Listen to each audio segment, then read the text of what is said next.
Welcome to the Financial Rebellion podcast. I'm your host, Todd Romer. We started this podcast for two specific reasons. Number one, to inspire you to start a side hustle and make some extra income.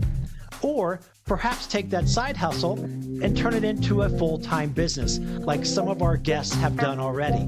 The second reason we started the podcast is because we're big fans of credit unions, and we have worked with credit unions around the country to help them drive awareness and new membership growth amongst younger generations.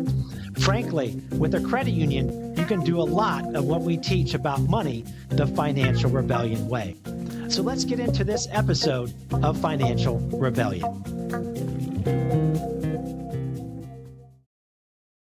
Welcome to this week's episode of Financial Rebellion. I'm your host, Todd Romer. I'm excited to have Dominique Newell on this week's episode, who's going to be talking about a business that's pretty cool. Because it involves food, if you will. So this is the first time we've had someone on that has a business related to food, which, I mean, there's all kinds of segments of the market, right? From restaurants owners to so many people who are creating different kinds of hot sauce. You can make money. There's all kinds of ways to make money with side hustles and businesses. So we're going to talk to Dominique here in a moment. Welcome to the Financial Rebellion podcast, Dominique. Thank you. Thanks for having me today. You got it. Okay, so I found out about you through one of our credit union partners in Southern Ohio, Kemba Credit Union in Greater Cincinnati, and they also have reach into Southeast Indiana and Northern Kentucky. And we're all about Financial Rebellion is primarily about helping people get excited about starting a business, creating a side hustle, letting people know about the credit union world at the same time, kind of a media asset for them. And someone from Kemba said, you should bring on Dominique. She's got a really cool product called, correct me if I'm wrong, Newell's Wada Ice. Perfect. An Italian ice, correct? Perfect. Yes, absolutely. Okay, it's Italian ice, and I've seen your website. I've seen what it looks like. Tell me how you started this Italian ice company called Newell's Wada Ice. How did this all start?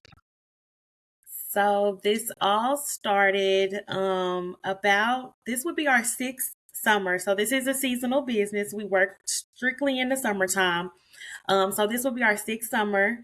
And we started this literally with coolers, honestly, with coolers. We just started. I took a trip to California on another business idea. I wanted to start a mobile boutique at the time. So I went to LA looking for vendors and found vendors, but I also found a cool little Italian ice shop in LA.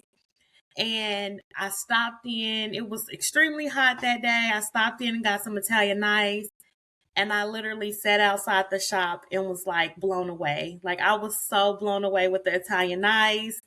It just felt like family in there. It was like a little small shop. And I was like, wow, I could do this with my kids. I could do this. I could bring this back to Cincinnati and do this with my family. And I literally bought clothes for my mobile boutique and never even started the mobile boutique. I literally went and started Newell's Wada Ice when I got back home with my kids from that trip from LA. So that's kind of how we got started. Okay, so you have a entrepreneurial mind that's probably been with you since childhood, is my guess, correct? Absolutely. I come from a long line of entrepreneurs. So yes, it's been with me for a while. And you know how I know that is because of your answer. You were going to LA for one particular reason of another business idea that you had, but then you came across this other business idea, and that's really easily defined that your mind is thinking about business ideas all the time. All the time. That's awesome. Okay. So, all right. Well, you come back though from LA. It's different than, it's not just as easy as, hey, I can do this. So how did you create the ingredients, if you will, for this Italian ice to make it obviously something a consumer would be like, this is really good. So keep us going on the I did a story. lot You of get back research. to I'm gonna be Ohio, honest. and then what'd you do? I did a lot of research. I'm not originally from Ohio. I'm originally from Indianapolis. So coming from Indianapolis, I knew we didn't have a lot of Italianized places in Indianapolis. But I lived in Cincinnati. So I did a lot of research just trying to see if there were any Italianized locations near. And there wasn't a lot. I mean, I think they had Aritas like years and years ago. So I kind of just did a lot of research, finding recipes to create it, just trying out different things to be honest, and learning about the equipment that you needed to make the Italian ice. That was one of my biggest piece was just doing a lot of research on what I wanted to do and the best way to do it. I didn't have a lot of money to start it, so I started literally with a wholesaler. I found a wholesaler that would wholesale to me at that time, and I would buy it wholesale and sell it wholesale from there. That's how we actually started. I did not start originally making the Italian ice until actually 2 years ago. Okay, that's cool. So for the first 4 years, you had someone else's Italian ice, but then you kind of rebranded it, Newell's What Ice. Is that correct? Correct. That is correct. Yeah, and that well, that happens in grocery stores all the time, right? That's common. Hmm. Rebrand it, and you buy the supplies, you buy the ingredients, you buy everything from somebody else. That's been going on. That's a $1 billion business, industry. Wholesaling, $1 trillion business, really. Plus, so then you decided, though, take me to the time rather that you said, well, let me create it myself. So what made you make that change from having someone else quote doing the recipe, and now you've created the Italian ice yourself? To be honest with you, our wholesaler stated that we were getting too big and they no longer wanted to wholesale to us. And we kind of was forced into doing it, honestly, which I think was a blessing in disguise, honestly. It was a blessing. It made us, figure it out. We had to figure it out. Once they said this was our last year, um, we figured it out. So we went and bought equipment. We learned recipes, like I stated before. We were really trying out recipes those first 4 years, anyways. We were trying our recipes out that first 4 years, but we finally set on a recipe that we all enjoyed, our customers enjoyed, and we went from there, buying just fresh ingredients. And it's actually handmade. We use an old timey ice cream maker that you hand turn. We use that to make our Italian ice. That's really, really cool. You have some old school ways that ice cream has been made and tastes the best, and now you're doing with Italian ice. You came up with your own recipe, flavors. You probably done a thousands of taste tests, Oh, right? Um, and you get the honest opinion from your family and friends, right? They want you to do well, right? So you probably had several absolutely. of those. Tell me Absolutely. real. Tell me what it's if this is good or bad.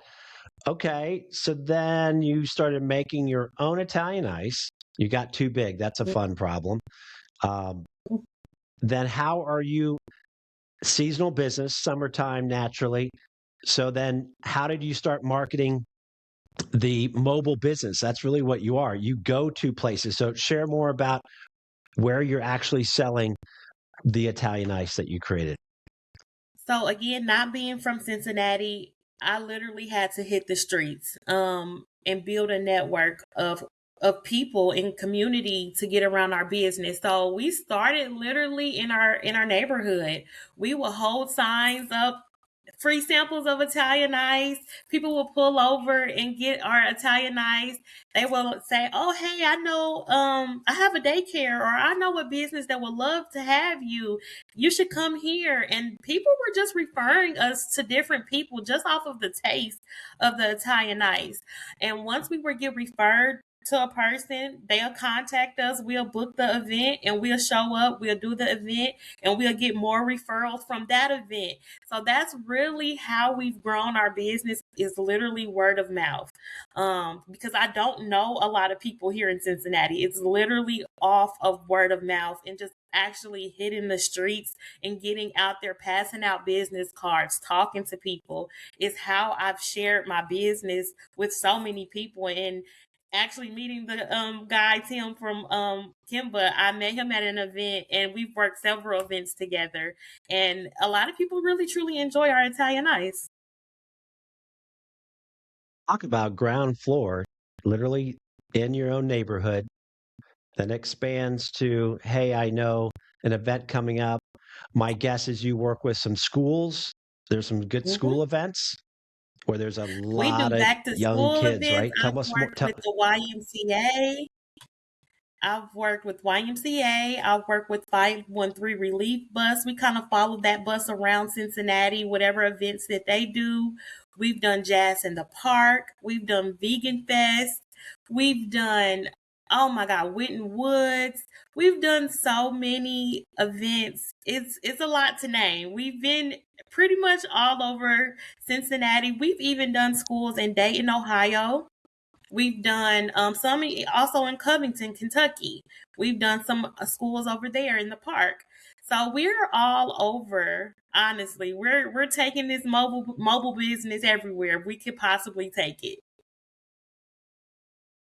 Well, that's really fun to hear. So, those who are listening, again, Financial Rebellion, sponsored by credit unions, and how we promote credit unions because they can help people do the financial rebellion way with their money.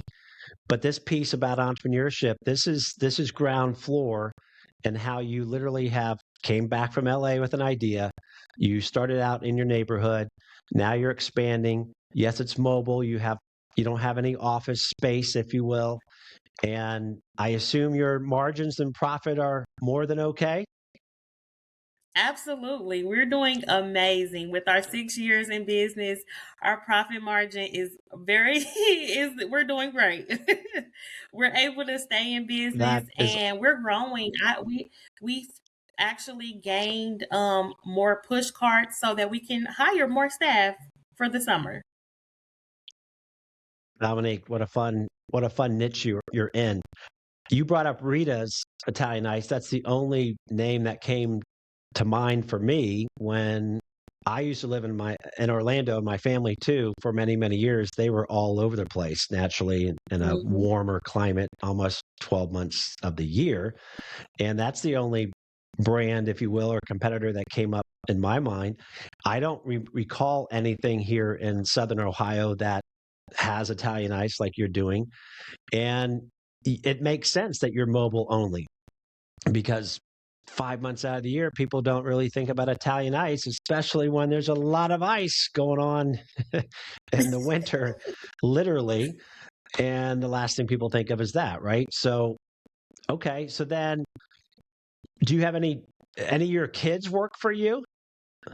Absolutely. This is a family business. So that was really the main point of this business, was coming after COVID, me wanting to do something with my kids and keep them involved and Yeah. just showing them that you can start where you are with what you have. And just starting is the first main piece. So me and my kids, we get out there, they work during the summers. The summer months are their working months. They're not on vacation in the summer. So How yes. old are your kids? So I have a 7-year old, a 13, and we have a 3-year old. Okay. You may not know this, or maybe you do, but do you know your kids are going to have a built-in entrepreneurial mindset that's going to potentially take them to places that you never thought because you have embedded them into your business?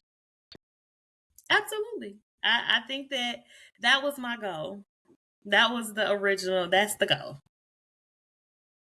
Well, I'm inspired by you, and I can guarantee you listeners and viewers are too, because you just took something that people think, oh, Rita's the big brand has the corner of the market on things, or so and so has the corner of the market on the best burger in town, or the best chicken strips in town, or whatever, best donuts in town. But if you've got something that you think can rival it, and you've been, quote, getting after it, literally huffing it on the ground to let people know what you're doing, people respond to that. They respond to people who are giving effort. Of course, the product has to be good, right? That would be different. So you've created a good product. What would you say to somebody who is, again, thinking they have maybe a certain meal that they make that's really good, or a certain, maybe a hot sauce? Again, I come to that. Or there's a lot of businesses that have created even different ways of different components of olive oil. Like, oh, you got to try their olive oil, right? Or you got to try their whatever, their French fries. I mean, there's so many niches within the food industry. What would you say to somebody who may have kind of an idea like yours, but they want to take it to the next level like you have? I always tell anybody starting off, just start.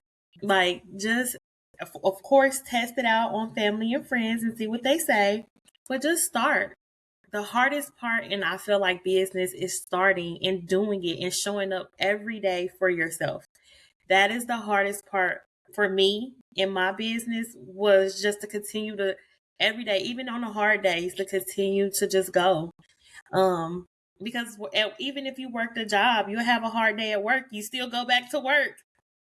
Continue to do that for yourself. You do the same thing for yourself.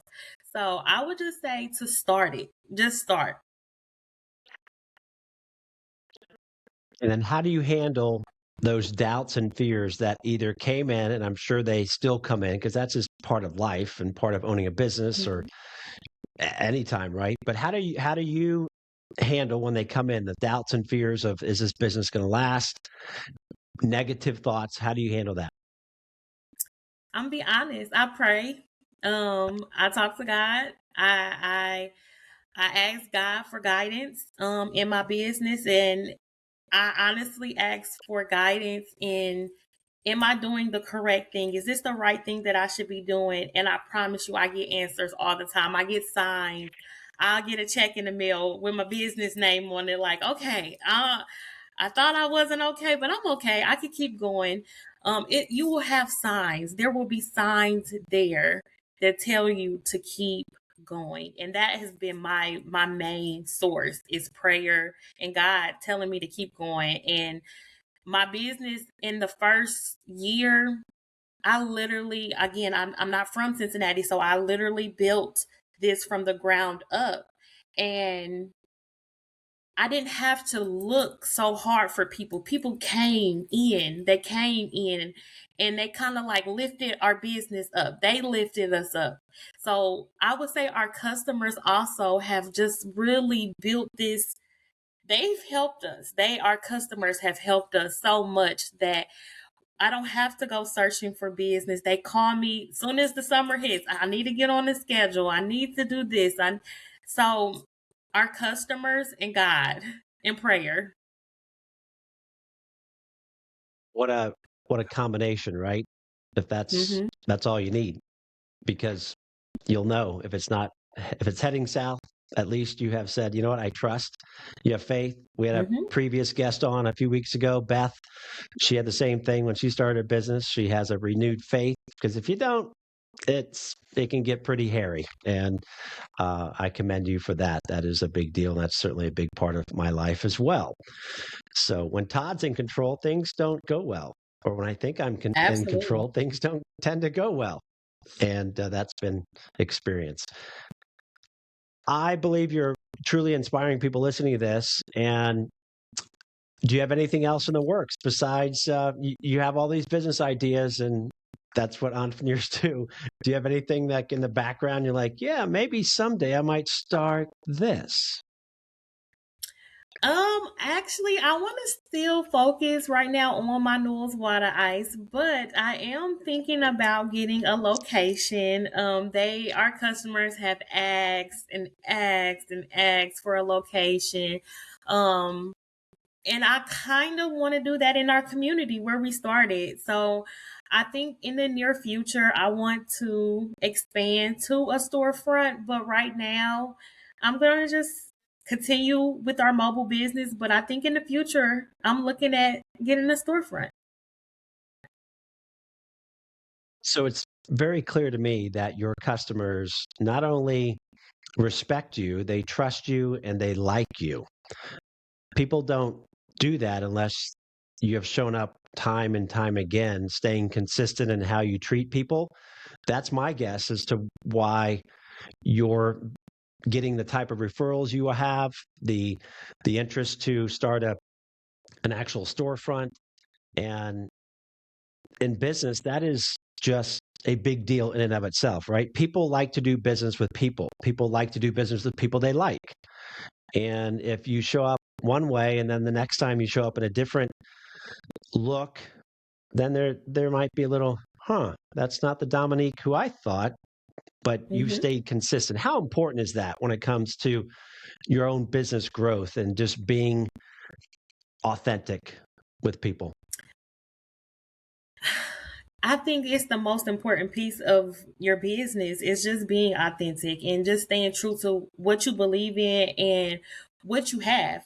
So in my product, we sell Italian ice and it's family ran. So my kids, like you asked me before, are my kids a part of this? My kids are always with me. I always have a smile on my face. I'm always interacting with the kids and even the parents. I do free samples. I do free events. I do a lot of community based events where I'm just in the community. You see me a lot of times. So I would say just showing up and just being your authentic self, just being who you truly are to your core and just having a smile on your face. Like every time someone sees me, I have a smile. I'm very inviting. People just come up and talk to me. So yeah. Smile on your face. There is something I maybe that's out there already. You just brought up something pretty cool, and that is I call it the smile test, and I've done it just for myself. I literally have done this. I haven't shared this with a lot of people. I think I may have said this to my kids, but it was a few months ago. I decided I wasn't in the best place, if you will, for a little bit.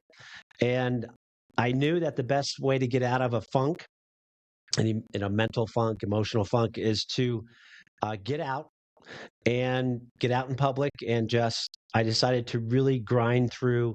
Uh, I had to make 3 or 4 visits.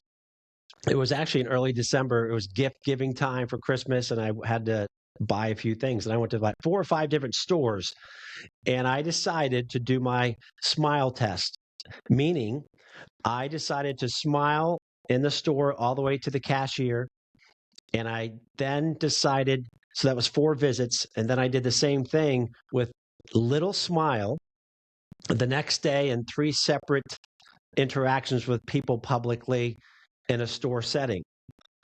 It was unbelievable. The times that I smiled, I had 2 of the cashiers say this to me. Well, you seem to be in a good mood today, and I even complimented somebody on their, you do good at your job, and there was a big line and you weren't stressed, and it was being authentic. I was letting people know for real that, hey, you do a really good job and you got a smile on your face and you have a good disposition about you, being absolutely authentic what I was seeing. When I was not doing any of that, it was just a bland look on my face. It reciprocated. It was the same thing back. So, Dominique, there's no question what you've shared is is priceless. It's like an investment that costs no dollars, Mm-hmm. and people love authenticity. So that's what I've gathered with you. Yes, absolutely. Okay, so final piece of this interview with Financial Rebellion. We love and we have continued to work with credit unions. We basically let credit unions know that there's a whole wide world out there of people that have no clue what a credit union is versus a bank. There's a disconnect with younger generations as to, I didn't know I could bank with a credit union. I didn't know I could have a debit and credit card, a car loan, a mortgage, savings and checking accounts, and even investment accounts with a credit union. So you and I spoke briefly. Perhaps you might be moving to a credit union soon. Is that what I'm hearing with your business and your personal? Just share a little bit about Yes, that. absolutely. So I originally, when I first, as a child, my mom actually banks with credit union. So my first bank account was with a credit union based out of Indiana. But then when I moved, I went to college. I went to college in Kentucky, and they didn't have that same credit union. So I had to switch over to a much larger bank. And meeting Kimba and working with them closely, I've decided to transition into a credit union. So I'm currently working closely with them to transition over. That's great. That's great. Well, Kemba's going to treat you well. That's for sure, for personal and or business banking that you have with Newell's What a Ice. So that's we'd love to hear, maybe have you back on to hear how your experience is going with the credit union, and at some other future time to have you on with that. But again, thank you for joining. Any final comments to someone who is still on the fence? Should I start this business? You said just take action, but is there any more words of wisdom for somebody who's just, I don't know if I should move forward on the side hustle? Believe in yourself. Believe in yourself is the main goal and main thing, and do a lot of research. Do research on whatever it is that you are thinking about doing. Do research and just start again. That is the main. Just start. Just start it. Just start. That's it. That's all you need to do. Just start and smile, right? Yes. That's Just great. start and smile. Yes. Dominique Newell, thank you for being on the Financial Rebellion podcast. I hope everyone has listened to this and is inspired to start looking at driving additional income through something that you are good at, something that maybe you create well in the kitchen. There are numerous people, by the way, that I know that have a pretty amazing hot sauce. So that's another market that's not going away. So again, thank you, Dominique. We look forward to having you on soon again, telling us about your credit union experience. And for the rest of the listeners, we will see you in the next episode of Financial Rebellion. Thank you.